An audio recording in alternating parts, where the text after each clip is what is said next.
Hallelujah. ദൈവവചനത്തെ സ്വന്തമാക്കുവാനായി വീണ്ടും അവസരം നൽകിയ കർത്താവിലേക്ക് നമുക്ക് നോക്കാം. പ്രിയമുള്ളവരെ, ഏറെ ആനന്ദത്തോടെ കർത്താവിന്റെ വചനത്തിന്റെ മുൻപിൽ നമുക്കായിരിക്കാം. ഈ വിശുദ്ധ വാരത്തിൽ ഇപ്രകാരം കൂടി വരുവാനും ദൈവവചനത്തെ അഭിഷേകമായി നമ്മുടെ ജീവിതങ്ങളിലേക്ക് സ്വീകരിക്കുവാനും കർത്താവ് നൽകിയ ഈ നല്ല അവസരത്തിനായി നമുക്ക് ഏറെ സ്നേഹത്തോടെ നന്ദി പറയാം. നിങ്ങളെല്ലാവരും സന്തോഷമായിട്ടിരിക്കുന്നു. ഈ ശുശ്രൂഷയ്ക്ക് നിങ്ങൾ നൽകുന്ന പ്രാർത്ഥനയ്ക്കും പ്രോത്സാഹനത്തിനും ഏറെ നന്ദി പറയുകയാണ്.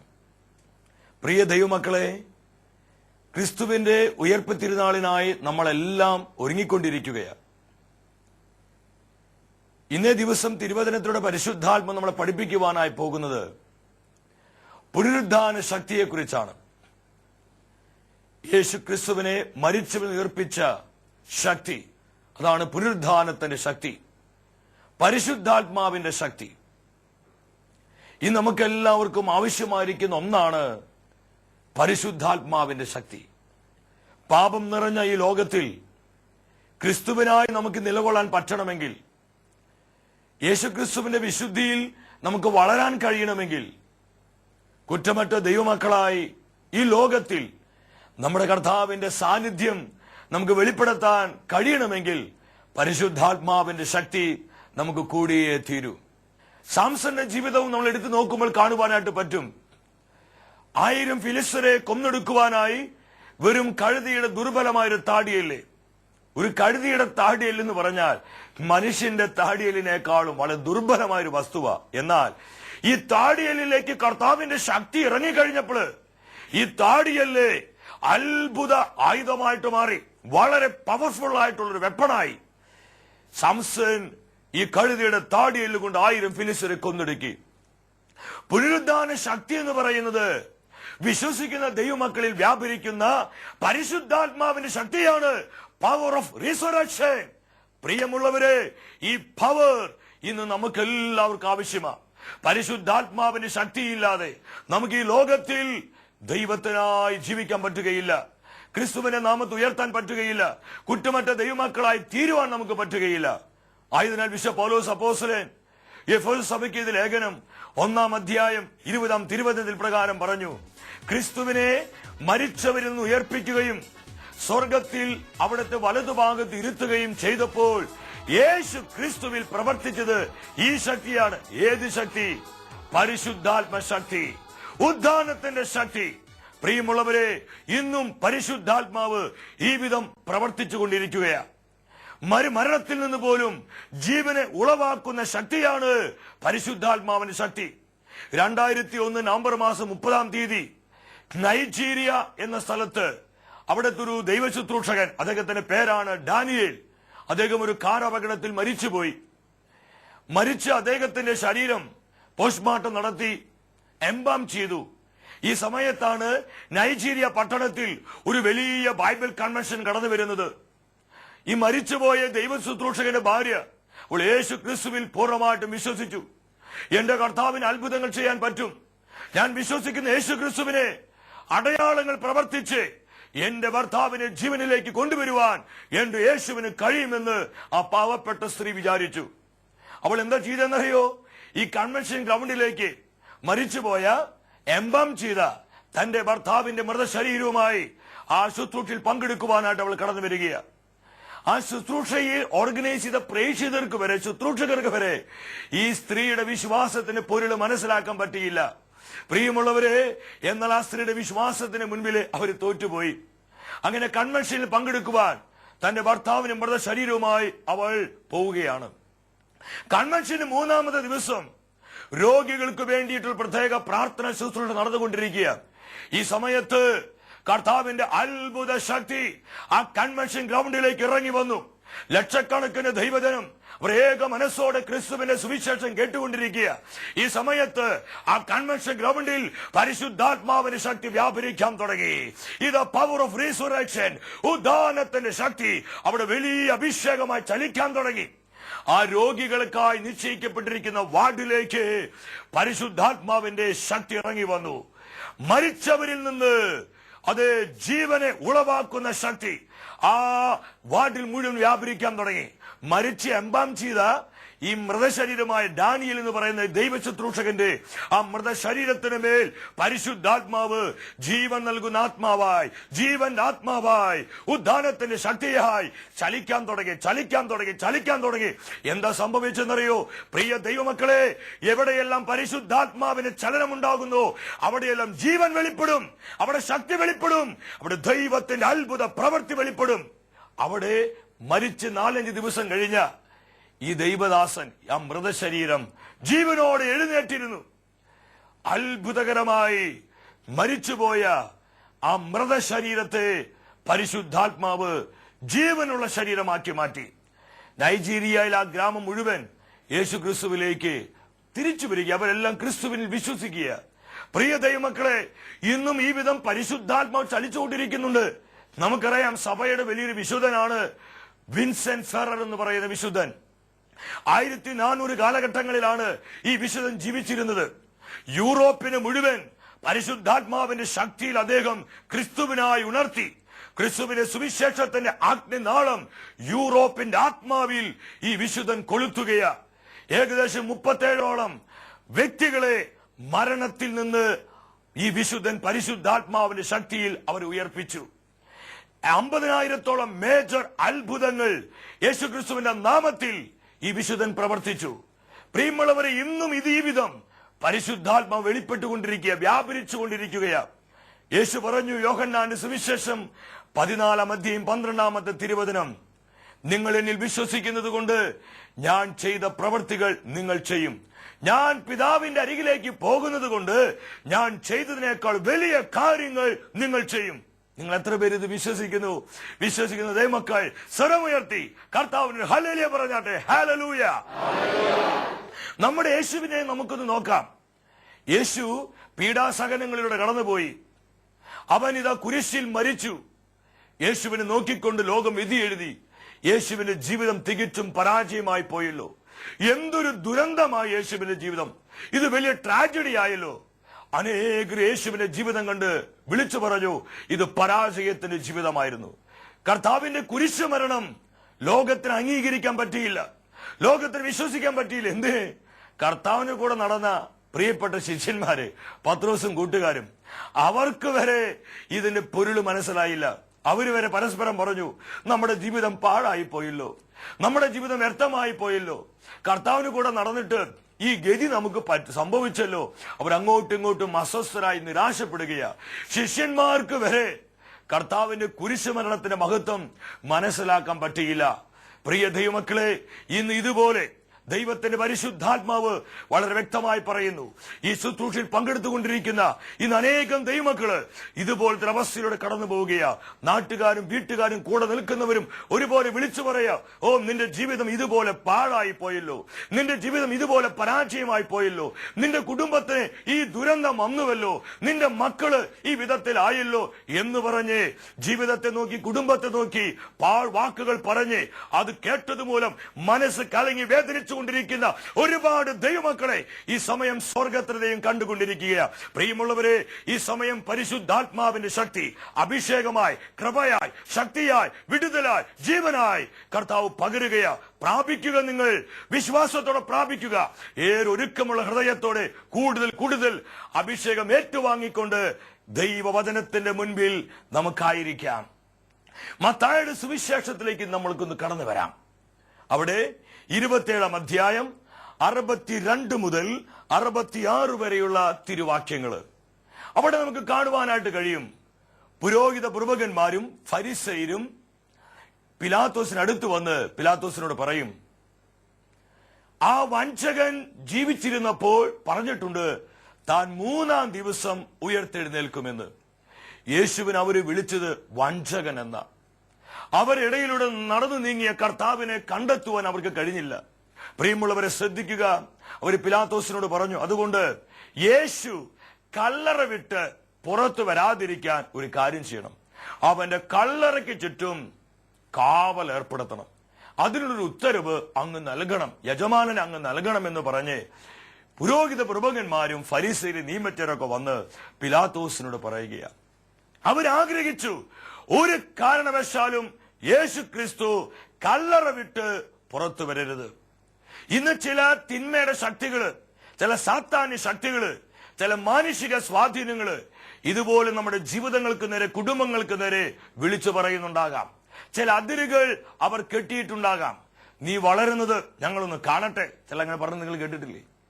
നീ വളരുന്നത് ഞങ്ങളൊന്ന് കാണട്ടെ, നിന്റെ മക്കള് വിജയിക്കുന്നത് ഞങ്ങളൊന്ന് കാണട്ടെ, നിന്റെ കുടുംബം നന്നായി പോകുന്നത് ഞങ്ങളൊന്ന് കാണട്ടെ. ഇനി ഇതുപോലെ ചില വാക്കുകളൊക്കെ അനേകർ കേട്ട് ഭാരപ്പെട്ട് മടുത്തിരിക്കുക. നിങ്ങൾ ആരും അസ്വസ്ഥരാകേണ്ട. നമ്മൾ ദൈവത്തിന്റെ മക്കളാ. യേശു ക്രിസ്തുവിന്റെ രക്തത്താൽ വിലയ്ക്ക് വാങ്ങപ്പെട്ടവരാ, പരിശുദ്ധാത്മാവിനാൽ മുദ്ര ചെയ്യപ്പെട്ടവരാ. പ്രിയ ദൈവത്തിന്റെ പൈതല്, നീ ഇതുകൊണ്ടൊന്നും അസ്വസ്ഥനാകേണ്ട, ആകുലപ്പെടേണ്ട. ഇതിനേക്കാൾ എത്രയോ വലിയ ശക്തിയാണ് പരിശുദ്ധാത്മാവിന്റെ ശക്തി എന്ന് പറയുന്നത്. ഇവര് പറഞ്ഞ് യേശുവിന്റെ കല്ലറയ്ക്ക് ചുറ്റും കാവൽ ഏർപ്പെടുത്തുക. ഈ വചനത്തിന്റെ അവസാന ഭാഗത്തേക്ക് വരുമ്പോൾ നമുക്ക് കാണുവാൻ പറ്റും, ഓ പരിശുദ്ധാത്മാവിന്റെ പ്രവൃത്തി അതെത്രയോ വലുതാണെന്ന്. ഈ ഈസ്റ്ററിന് നമ്മോട് ഇതാണ് പറയാനുള്ളത്.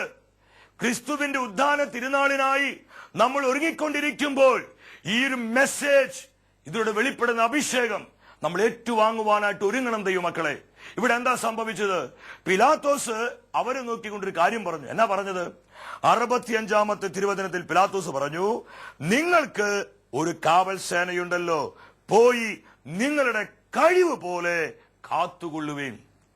എനിക്ക് നല്ല ഉറപ്പുണ്ട് പിലാത്തോസ് ഇത് പറഞ്ഞു കാണപ്പോൾ, പിലാത്തോസ് പറഞ്ഞു കഴിഞ്ഞപ്പോൾ അവര് മാക്സിമത്തിൽ യേശു കല്ലറ വിട്ട് പുറത്തു വരാതിരിക്കാൻ അവര് മാക്സിമത്തിൽ അവരുടെ സമ്പത്ത് ഉപയോഗിച്ച്, അവരുടെ സ്വാധീനം ഉപയോഗിച്ച്, അവരുടെ ബുദ്ധി ഉപയോഗിച്ച്, അവരുടെ കഴിവുകൾ ഉപയോഗിച്ച് ആ കല്ലറയ്ക്ക് ചുറ്റും അവർ പല കാര്യങ്ങളും ചെയ്യുകയാണ്. ഇന്ന് ഇതുപോലെ ചില വ്യക്തികൾ വളരാതിരിക്കാൻ, അവർ അഭിവൃദ്ധിയിലേക്ക് വരാതിരിക്കാൻ, അവർ വിജയം വരിക്കാതിരിക്കാൻ ഒരുപാട് ഭാഗ്യശക്തികൾ ഇന്ന് ഇതുപോലെ പ്രവർത്തിക്കുന്നുണ്ട്. കുടുംബകാര്യങ്ങളിൽ, ആത്മീയ ജീവിതത്തിൽ, ശുശ്രൂഷ മേഖലകളിൽ, ബിസിനസ് സംരംഭങ്ങളിൽ അനേകരെ ഒതുക്കുവാനായിട്ട് ഇവർ യേശുവിനെ ഒതുക്കുവാൻ വേണ്ടി ഒരുങ്ങിയത്. ഇവർ യേശുവിനെ ആ കല്ലറയ്ക്കുള്ളിൽ ഒതുക്കിയിടുവാനായിട്ട് പരിശ്രമിച്ചു. പ്രിയ ദൈവമക്കളെ ശ്രദ്ധിക്കുക. മറ്റുള്ള ചില വ്യക്തികളുടെ പ്രവൃത്തി മൂലം, വാക്കുകൾ മൂലം, പെരുമാറ്റം മൂലം നമ്മുടെ ജീവിതം ഒതുങ്ങിപ്പോയിട്ടുണ്ടോ എങ്കിൽ നീ അസ്വസ്ഥനാകേണ്ട. ഇങ്ങനെ ഒതുങ്ങിയിരിക്കേണ്ട ഒരു വ്യക്തിയല്ല നീ. നിന്റെ ജീവിതത്തിൽ പലവിധത്തിലുള്ള ദൈവ പ്രവൃത്തികൾ ഈ നാളുകളിൽ വെളിപ്പെടാൻ പോവുകയാ. കർത്താവ് നൽകുന്ന ഈ വാഗ്ദത്തം, ദൈവത്തിന്റെ വാക്കുകളിൽ നമുക്ക് എത്ര പേർക്ക് വിശ്വസിക്കാൻ പറ്റും? വിശ്വസിക്കുന്നവർക്ക് അത്ഭുതങ്ങൾ കാണാം. അവരുടെ ജീവിതത്തിൽ അത്ഭുതത്തിന് പൊട്ടിത്തെറികൾ നടക്കുന്നത് കാണുവാനായിട്ട് പറ്റും. ഇവരെന്താ ചെയ്തെന്നറിയോ? പിലാത്തോസ് പറഞ്ഞു കഴിഞ്ഞപ്പോൾ അവർ ചെയ്ത ഒന്നാമത്തെ കാര്യം, അവർ പോയി കല്ലിനെ മുദ്ര വെച്ചു. യേശുവിന്റെ ഗുഹാമുഖത്ത് വെച്ചിരിക്കുന്ന ആ വലിയ പാറ കല്ലിന്റെ മേൽ റോമൻ ഗവൺമെന്റിന്റെ സീൽ അവർ മുദ്ര വെക്കുകയാണ്. നമ്മൾ കണ്ടിട്ടുണ്ട്, ചില ബാങ്കുകൾ വീട് ജപ്തി ചെയ്യുമ്പോൾ ബാങ്കിന്റെ സീൽ വെക്കും. എന്ന് പറഞ്ഞാൽ ആ വസ്തു പിന്നെ ബാങ്കിന്റേതായി. ഇതുപോലെ യേശുവിന്റെ കല്ലറയ്ക്ക് അവർ ആ കല്ലിനെ സീൽ ചെയ്ത് മുദ്ര വെച്ചു. ആ കല്ലറ റോമൻ ഗവൺമെന്റിന്റെ അധീനതയായി. ഇനി ആരെങ്കിലും ആ കല്ലറയെന്ന് ചുമ്മാ തൊട്ടാൽ അവർക്ക് പോയി ജയിലിൽ കിടക്കേണ്ടി വരും. പ്രിയമുള്ളവരെ, അവർ ആ കല്ലറയ്ക്ക് സീൽ വെക്കുകയാണ്, അവർ ആ കല്ലറയ്ക്ക് മുദ്ര വെക്കുകയാണ്. ഇവിടെ നമ്മൾ ശ്രദ്ധിക്കുക, ഇന്ന് ഇതുപോലെ നമ്മുടെ ജീവിതം വളർച്ചയിലേക്ക് വരാതിരിക്കാൻ, നമ്മുടെ ജീവിതം അഭിവൃദ്ധിയിലേക്ക് വരാതിരിക്കാൻ, നമ്മുടെ ജീവിതം കൂടുതൽ നന്മകൾ സ്വന്തമാക്കാതിരിക്കാൻ, നമ്മുടെ കുടുംബങ്ങൾ കൂടുതൽ അഭിഷേകത്തിലേക്കും അനുഗ്രഹത്തിലേക്കും വരാതിരിക്കുവാൻ ഇതുപോലെയുള്ള ചില സാത്താന ശക്തികൾ, ഇതുപോലെ ചില മാനുഷിക ശക്തികൾ നമ്മുടെ ജീവിതത്തിന് ചുറ്റും, കുടുംബത്തിന് ചുറ്റും, ശുശ്രൂഷ മേഖലകൾക്ക് ചുറ്റും ചില അടിസ്ഥാനങ്ങൾ ഇട്ടിട്ടുണ്ട്. ചില അതിര് വരച്ചിരിക്കുകയാ. ഇത് വിട്ട് പുറത്തു പോകരുത്, ഇത് വിട്ട് വളരരുത്, ഇങ്ങനെ പോയാൽ മതി, ഇത്ര ആയാൽ മതി. ചില അതിരുകൾ ഇട്ടിരിക്കുകയാ. എന്നാൽ പ്രിയ ദൈവമക്കളെ, ഒരു കാര്യം നമ്മൾ മനസ്സിലാക്കുക, നമ്മുടെ കർത്താവ് അതിരുകളെ പൊട്ടിക്കുന്ന ദൈവമാണ്. യെശയ്യായുടെ പുസ്തകം 54-ാം അധ്യായം 2-ാം തിരുവചനത്തിൽ ദൈവത്തിന്റെ വിശുദ്ധ വചനം പഠിപ്പിക്കുകയാ. എന്താണ് വചനം പറയുന്നത്? യെശയ്യായുടെ പുസ്തകം 54:2, നിന്റെ കൂടാരം വിസ്തൃതമാക്കുക, അതിലെ തിരശ്ശീലകൾ വിരിക്കുക, കയറുകൾ ആവുന്നത്ര അയച്ച് നീളം കൂട്ടുക, നീ ഇരുവശത്തേക്കും അതിരുഭേദിച്ചു വ്യാപിക്കും. നീ ഇരുവശത്തേക്കും അതിരുഭേദിച്ചു വ്യാപിക്കും. സാത്താനും മാനുഷിക ശക്തികളും നമ്മുടെ ജീവിതങ്ങളിൽ, കുടുംബങ്ങളിൽ ഇട്ടിരിക്കുന്ന സകല അതിരുകളെയും പൊട്ടിക്കുവാൻ നമ്മുടെ കർത്താവ് സാധ്യമാണ്. അവൻ അതിന് മതിയായവനാണ്. ഹല്ലേലൂയ. ഇവിടെ റോമൻ സാമ്രാജ്യത്തിന്റെ സീൽ അവരെ കല്ലറയ്ക്ക് വയ്ക്കുകയാണ്. ആ കല്ലറയ്ക്ക് ചുറ്റും പട്ടാളക്കാര് കാവൽ നിൽക്കുകയാണ്. റോമൻ പട്ടാളം യേശുവിന്റെ കല്ലറയ്ക്ക് ചുറ്റും കാവൽ നിൽക്കുകയാണ്. മൂന്നാമത് അവർ കാര്യം കൂടി ചെയ്തു. അവർ കല്ലറ ഭദ്രമാക്കി. യേശു പുറത്തു വരാതിരിക്കാനുള്ള സകല സാധ്യതകളും, എല്ലാ പഴുതുകളും അവർ അടയ്ക്കുകയാണ്. യേശു പുറത്തു വരാനുള്ള അതിനുള്ള സാധ്യതകൾ ഉണ്ടെങ്കിൽ അതെല്ലാം അവർ അടച്ചു കളയുകയാണ്. ഈ മാനുഷികമായി പറഞ്ഞാൽ ഇനി യേശുവിനെ കല്ലറ വിട്ട് പുറത്തു വരാൻ പറ്റുകയില്ല. കാരണം റോമൻ ഗവൺമെന്റിന് സീലുണ്ട്. 2, പട്ടാളക്കൂട്ടം കാവൽ നിൽക്കുന്നു. 3, അവർ കല്ലറ അടച്ച് ഭദ്രമാക്കി. ഞാൻ നിങ്ങളോട് ചോദിക്കട്ടെ ദൈവമക്കളെ, ഈ ഒരു സാഹചര്യത്തിൽ യേശു കല്ലറ വിട്ട് പുറത്തു വരിക എന്ന് പറയുന്നത് സാധ്യമാണോ? ഒരു കാര്യമാണോ? ഇത് മാനുഷികമായി പറഞ്ഞ സാധ്യമാകുന്നൊരു കാര്യമാണോ? ഞാനൊരു കാര്യം നിങ്ങളോട് ആത്മാവിൽ വിളിച്ചു പറയട്ടെ. നമ്മുടെ കർത്താവ് ഒരു കാര്യം പറഞ്ഞിട്ടുണ്ടെങ്കിൽ ആ കാര്യം നിവൃത്തിയാക്കുവാൻ നമ്മുടെ കർത്താവ് ശക്തനാണ്, മതിയായവനാണ്. നിങ്ങൾ എത്ര പേര് വിശ്വസിക്കുന്നു? അവർ അഭിഷേകത്തോടെ ആർപ്പോടെ കർത്താവിനായി ഒരു ഹല്ലേലൂയ പറഞ്ഞാട്ടെ. ഹല്ലേലൂയ. ഇവിടെ യേശു പറഞ്ഞു, ഞാൻ മരിക്കും, എന്നാൽ 3-ാം ദിവസം ഞാൻ മരണത്തെ ജയിച്ച് ഉയർത്തെഴുന്നേൽക്കും. നമ്മൾ പാടുന്നില്ലേ? മരണത്തെ ജയിച്ചെഴുന്നേറ്റവൻ എല്ലാ മുട്ടും മടങ്ങും, എല്ലാ നാവും പാടിടും, യേശു മാത്രം കർത്താവെന്ന്. ഹല്ലേലൂയ. കർത്താവ് അവൻ മരണത്തെ ജയിച്ചെഴുന്നേൽക്കുമെന്ന് തിരുവെഴുത്തിൽ അവൻ പറഞ്ഞു വെച്ചു. പ്രിയമുള്ളവർ, എന്താ സംഭവിച്ച്?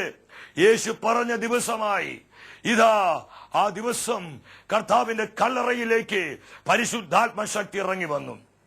യേശുവിന്റെ കല്ലറയിലേക്ക് ദൈവത്തിന്റെ ആ ശക്തി വ്യാപരിക്കുകയാ.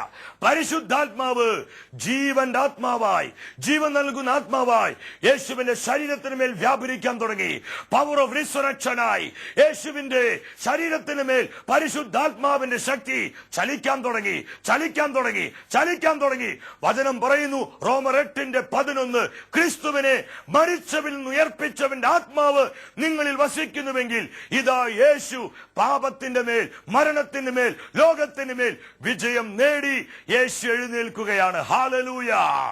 പ്രിയ ദൈവമക്കൾ, എന്നാ സംഭവിച്ചത്? ഇത് കണ്ടുകൊണ്ട് നിന്നിരുന്ന ആ പട്ടാളക്കാരുടെ ബോധം പോയി. അവർ ബോധം കെട്ടു വീണു. ആ ഗുഹാമുഖത്ത് അടച്ചു വെച്ചിരിക്കുന്ന വലിയ പാറക്കല്ല് സ്വർഗത്തിന്റെ ദൂതൻ വന്ന കല്ല് തട്ടിമാറ്റി. സകല മുദ്രകളും പൊട്ടി. പട്ടാളക്കാരെല്ലാം ബോധം പോയി. മാനുഷികമായി ചിന്തിച്ചാൽ അസാധ്യമെന്ന് തോന്നുന്നത് പരിശുദ്ധാത്മാവ് സാധ്യമാക്കി തീർത്തു. ഞാൻ നിങ്ങളൊരു കാര്യം പറയട്ടെ. ക്രിസ്തുവിന്റെ ഉത്ഥാന തിരുനാളിനായി നമ്മൾ ഒരുങ്ങിക്കൊണ്ടിരിക്കുന്ന ഈ വേളയിൽ ഈ ശക്തി കൊണ്ട് നിറയപ്പെടുവാനും ഈ ശക്തിയാൽ നയിക്കപ്പെടുവാനുമായാണ് നമ്മൾ പ്രാർത്ഥിക്കേണ്ടത്. ഈ വിശുദ്ധ വാരത്തിൽ ഓരോ ശുശ്രൂഷകളിലും നമ്മൾ പങ്കുകൊള്ളുമ്പോൾ ഈ ഒരു ആഗ്രഹവും ഭാരവും പ്രിയമുള്ളവരെ നമ്മുടെ ജീവിതങ്ങൾക്കുണ്ടാകുമാറാകട്ടെ. യേശു ക്രിസ്തുവിനായി ഈ ലോകത്തെ കീഴിന്മേൽ എനിക്കും നിങ്ങൾക്കും മറയ്ക്കണമെങ്കിൽ പുനരുദ്ധാനത്തിന്റെ ശക്തി, പരിശുദ്ധാത്മാവിന്റെ ശക്തി നമുക്ക് കൂടിയേ തീരൂ. ഈ അഭിഷേകത്തിൽ നമ്മുടെ ജീവിതങ്ങൾ കത്തിച്ചൊലിക്കുവാൻ, നമ്മുടെ കുടുംബങ്ങളിൽ, സഭാ സമൂഹങ്ങളിൽ, നമ്മുടെ കുഞ്ഞുമക്കളിലെല്ലാം ഈ ഒരു അഭിഷേകം വെളിപ്പെടുവാൻ പ്രത്യേകമായി പ്രാർത്ഥിക്കുകയാണ്. യേശു ക്രിസ്തുവിന്റെ നാമത്തിൽ ഈ തലങ്ങളിലേക്കെല്ലാം ഈ അഭിഷേകം വ്യാപരിക്കട്ടെ. തുറന്നു വരുന്ന ആരാധന ശുശ്രൂഷയിൽ ഏറൊരുക്കമുള്ള ഹൃദയത്തോടെ കർത്താവ് നൽകുന്ന ഈ അഭിഷേകത്തെ ഏറ്റുവാങ്ങുവാൻ നമുക്കൊരുങ്ങാം. എല്ലാവർക്കും ഈസ്റ്ററിന്റെ നന്മകൾ ആശംസിക്കുന്നു. ദൈവം നമ്മളെല്ലാവരെയും സമൃദ്ധമായി അനുഗ്രഹിക്കട്ടെ.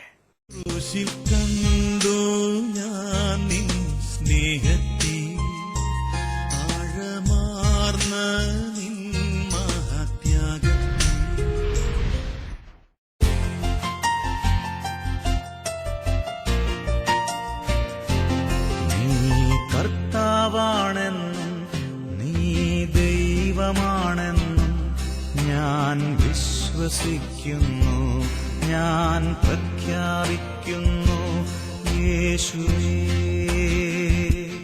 രക്ഷക കർത്താവേ നാഥനേ, നീ കർത്താവാണെന്നും നീ ദൈവമാണെന്നും ഞാൻ വിശ്വസിക്കുന്നു, ഞാൻ പ്രഖ്യാപിക്കുന്നു.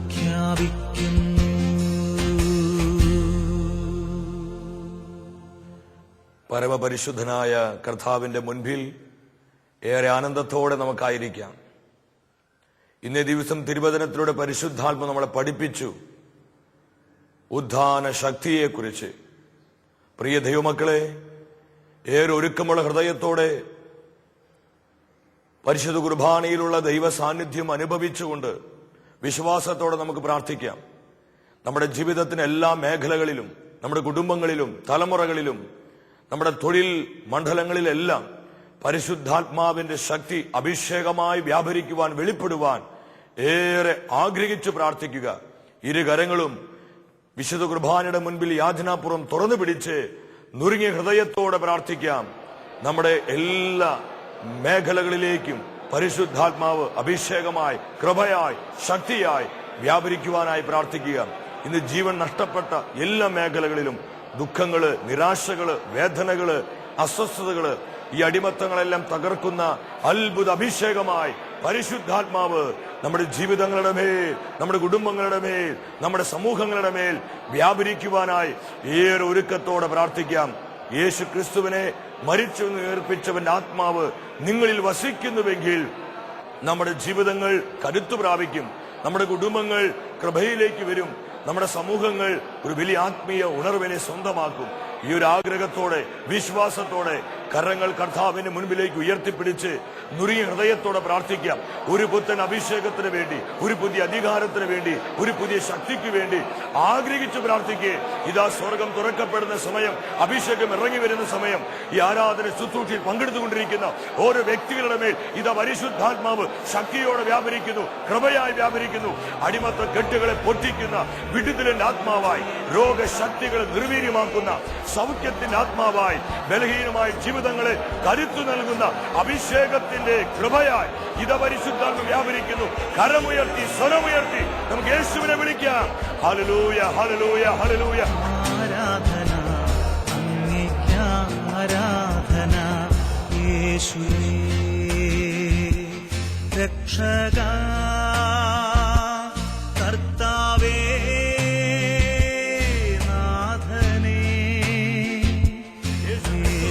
സുവിശേഷത്തിനായി, തിരുസഭയ്ക്കായി അവരുടെ ജീവിതങ്ങളെല്ലാം അങ്ങ് ഉണർത്തണമേ. Hallelujah, hallelujah. അഭിഷേകമായി, കൃപയായി ആത്മാവെ പ്രവർത്തിക്കണമേ. ആരാധന, ആരാധന, ആരാധന. എല്ലാ നന്മകൾക്കായി ഞങ്ങൾ നന്ദി പറഞ്ഞ് പ്രാർത്ഥിക്കുന്നു. കർത്താവെ, ഈ വിശുദ്ധവാര കർമ്മങ്ങളിൽ ഞങ്ങൾ പങ്കെടുക്കുമ്പോൾ ഈ ഉദ്ധാനത്തിന് ശക്തിയെ സ്വീകരിക്കുവാൻ, ഈ പരിശുദ്ധാത്മ അഭിഷേകത്തെ സ്വന്തമാക്കുവാൻ ഞങ്ങൾ അഭിഷേകം ചെയ്യണമേ. ആരാധന, ആരാധന, ആരാധന. യേശുവേ ആരാധന, ആരാധന, ആരാധന, ആരാധന. Hallelujah, hallelujah, hallelujah, hallelujah. യേശുവേ നന്ദി, യേശുവേ സ്തുതി.